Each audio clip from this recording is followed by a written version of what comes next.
أعوذ بالله من الشيطان الرجيم بسم الله الرحمن الرحيم والسابقون الأولون من المهاجرين والأنصار والذين اتبعوهم بإحسان رضي الله عنهم ورضوا عنه صدق الله مولانا العظيم۔ قرآن مجید کی یہ آیت بینہ جس میں یہ ارشاد فرمایا والسابقون الاولون، اور وہ لوگ جو اسلام میں سبقت کرنے والے ہیں اور اسلام میں پہل کرنے والے ہیں اور نیکیوں میں آگے بڑھنے والے ہیں، من المہاجرین والانصار، چاہے وہ ہجرت کرنے والے ہوں یا مدینہ منورہ میں رہ کر نصرت کرنے والے ہوں، والذین اتبعوہم بإحسان، اور وہ لوگ جو اخلاص کے ساتھ ان کی پیروی کرنے والے ہیں، سب کے لیے اللہ پاک نے یہ فیصلہ فرمایا رضی اللہ عنہم ورضوا عنہ، اللہ ان سے راضی ہے اور یہ اللہ سے راضی ہے۔ حضرت عبداللہ ابن مسعود رضی اللہ تعالیٰ عنہ ارشاد فرماتے ہیں کہ اس آیت بینہ سے مراد وہ 7 صحابہ ہیں جو ابتدا میں اسلام لائے اور جن میں ایک صحابی حضرت عمار بن یاسر بھی ہیں۔ اس وقت کی نشست میں مجھے جو ذکر کرنا ہے وہ حضرت عمار بن یاسر رضی اللہ تعالی عنہما کے سلسلے میں چند باتیں عرض کرنی ہیں۔ عمار بن یاسر رضی اللہ تعالی عنہما ایک انتہائی غریب گھرانے سے تعلق رکھتے تھے اور مکہ مکرمہ میں ان کی رہائش تھی۔ ان کے والد محترم حضرت یاسر اور والدہ محترمہ حضرت سمیہ رضی اللہ تعالی عنہما، یہ دونوں بھی مسلمان ہو گئے اور بیٹے یاسر بھی مسلمان ہو گئے۔ گویا کہ کل ان کا خاندان 3 افراد پر مشتمل تھا، والدین اور ایک اکلوتے یاسر رضی اللہ تعالی عنہ۔ اسلام لانے کے بعد اس قدر ان پر مصائب اور پریشانیاں اور تکالیف کے پہاڑ ٹوٹ پڑے کہ رسول پاک صلی اللہ تعالی علیہ وسلم ایک بار ان کے پاس سے گزرے تو باپ یاسر کو بھی، ماں سمیہ کو بھی اور بیٹے عمار کو بھی، تینوں کو مشرکین نے پکڑا ہوا اور سخت ایذائیں دے رہے، تکلیفیں دے رہے۔ اور کیا تکلیفیں دے رہے تھے کہ لوہے کی سلاخیں گرم کر کے جسم کے ساتھ لگا رہے تھے۔ نبی علیہ السلام نے یہ منظر دیکھا، آپ علیہ السلام نے ارشاد فرمایا صبرن یا آل یاسر موعدکم الجنہ،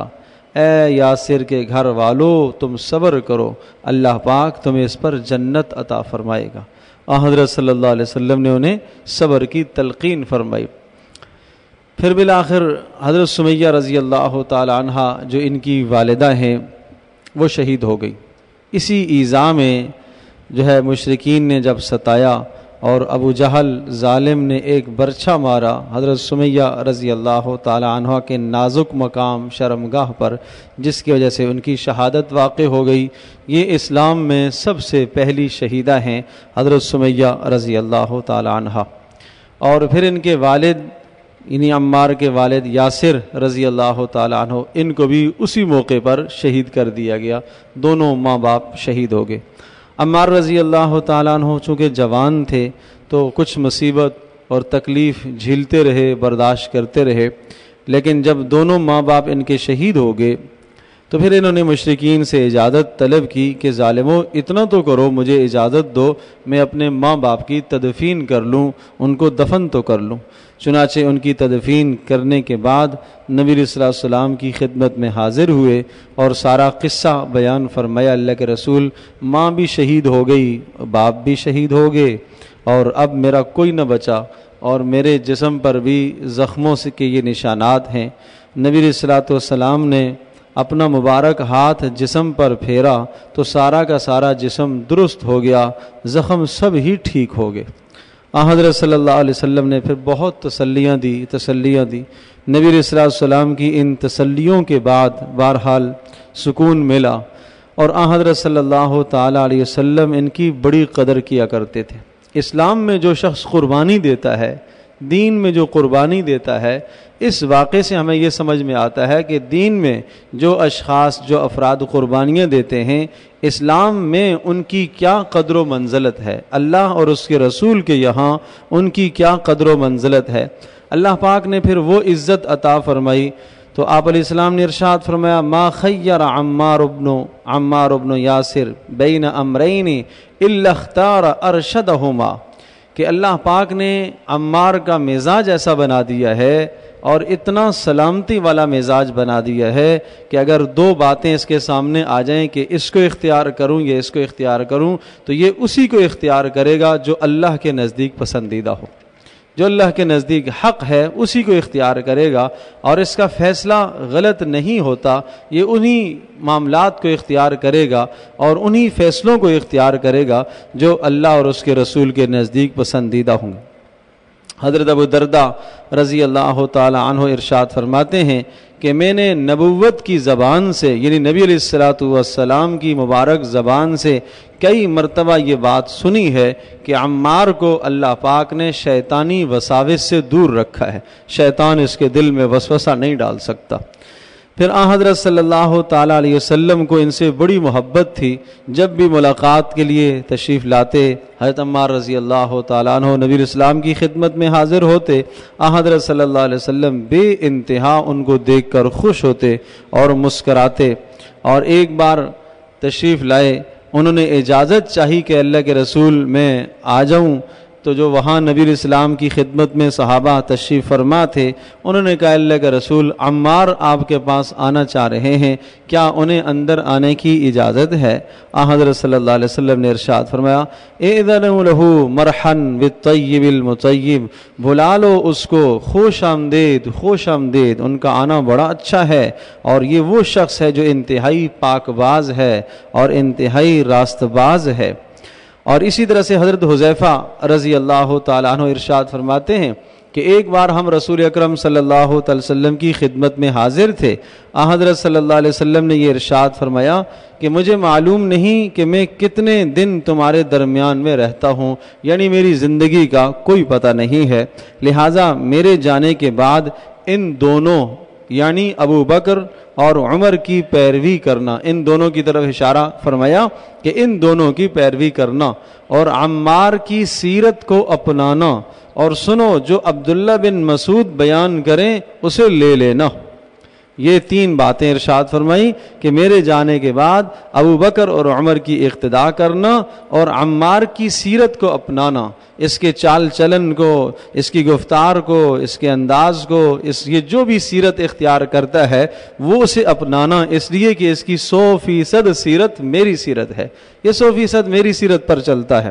اور پھر ارشاد فرمایا دین کے معاملے میں تمہیں جو عبداللہ بن مسعود بتا دیں اس بات کو ضرور ماننا، یعنی عبداللہ بن مسعود وہی کہیں گے جو میری منشا ہے۔ حضرت صلی اللہ علیہ وسلم کو اپنے رفقا اور اصحاب پر ایسا اعتماد تھا، یہ عرض کر رہا ہوں کہ جن لوگوں نے دین کے اندر محنتیں کی ہیں، مشقتیں برداشت کی ہیں، تکالیف برداشت کی ہیں، حضرت صلی اللہ علیہ وسلم نے ان کو اس طرح سے عزت عطا فرمائی اور دین میں ان کا مقام بیان فرمایا ہے کہ اللہ کے نزدیک، نبی علیہ السلام کے نزدیک ان کا کیا مقام تھا۔ اللہ پاک بڑا قدردان ہے، دین والوں کی قدر کیا کرتا ہے، اللہ پاک دین پر عمل کرنے والوں کی قدر کرتا ہے۔ ہمیں بھی ایسا ہی کرنا چاہیے کہ دین پر عمل کرنے والوں کی ہم بھی قدر کریں،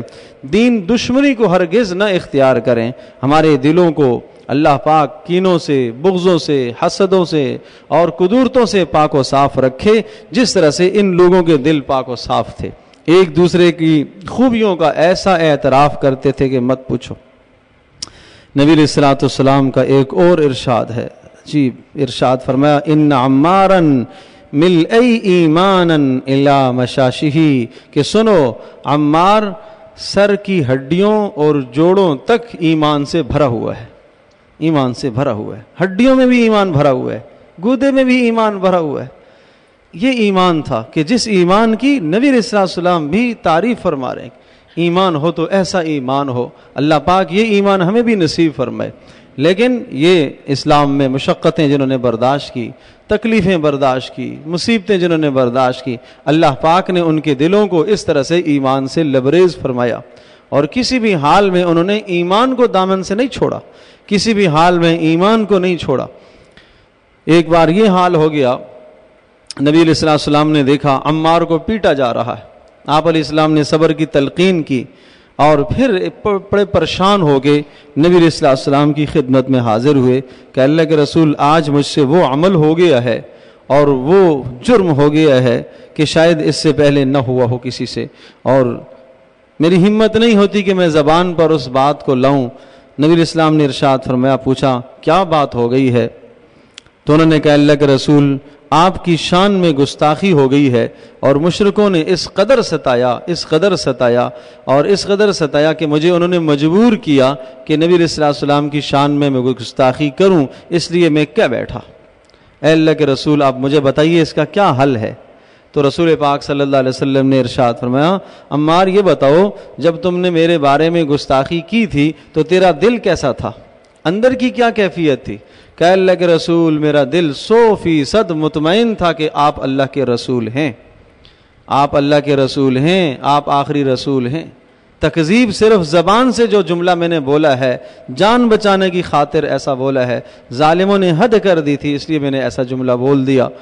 حضرت صلی اللہ علیہ وسلم ابھی جواب نہ دے پائے تھے کہ اللہ پاک نے اس پر آیت اتار دی، من کفر باللہ من بعد ایمانہ الا من اکرہ وقلبہ مطمئن بالایمان ولکن من شرح صدرہ۔ ارشاد فرمایا کہ وہ آدمی جس کو کفر کے کلمے پر مجبور کیا گیا اور اسے یہ کہا گیا ہو کہ کلمہ کفر کہو، نبی کی شان میں یا اللہ کی شان میں گستاخی کر، اگر وہ جان بچانے کی خاطر زبان سے جملہ کہہ بیٹھتا ہے اور دل اس کا اللہ کی ذات پر ایمان میں سے لبریز ہے، نبی صلی اللہ علیہ وسلم کی محبت سے اس کا دل لبریز ہے، تو یہ ظاہری جو کلمہ کفر اس نے کہا ہے اللہ پاک اس کو معاف کرے گا، اللہ کے ہاں کوئی مواخذہ اس پر نہیں۔ اللہ قدردان ہے، اللہ قدردان ہے کہ یہ زبان کی غلطی اللہ پاک معاف کرتا ہے، کہ یہ چھوٹی چھوٹی باتوں پر نہیں پکڑا جاتا تھا، تو اللہ پاک نے کہا معاف کر۔ اللہ نے نظام بدلا کہ آیت اللہ پاک نے اتار دی حضرت عمار رضی اللہ تعالی عنہ کے حوصلے کے لیے کہ آپ پریشان نہ ہوں۔ نبی علیہ السلام نے بھی انہیں تسلی دی کہ آپ کے دل میں اگر ایمان ہے، ایمان سے آپ کا سینہ لبریز ہے تو آپ پریشان نہ ہوں۔ تو حضرت صلی اللہ علیہ وسلم نے ان کے متعلق یہ ارشاد فرمایا کہ عمار کے دل میں کیا، اس کی ہڈیوں میں اور اس کے جوڑوں میں بھی اللہ پاک کا ایمان بھرا ہوا ہے۔ حضرت علی رضی اللہ تعالیٰ عنہ، آپ جانتے ہیں حضرت علی رضی اللہ تعالیٰ عنہ صحابہ میں مقام اور مرتبے کے اعتبار سے چوتھے نمبر پر ہے، اور نبی صلی اللہ علیہ وسلم سے قرابت داری ہے، قریشی ہیں، اعلیٰ خاندان ہے، اعلیٰ نسل کے لوگ ہیں، اور حضرت صلی اللہ علیہ وسلم سے قرابت داری، نبی صلی اللہ علیہ وسلم سے صحبت پانے والے، نبی صلی اللہ علیہ وسلم سے نہ صرف صحبت بلکہ حضرت صلی اللہ علیہ وسلم سے تربیت پانے والے۔ حضرت علی کی ساری تربیت کہاں ہوئی؟ نبی علیہ السلام کے گھر میں تربیت ہوئی۔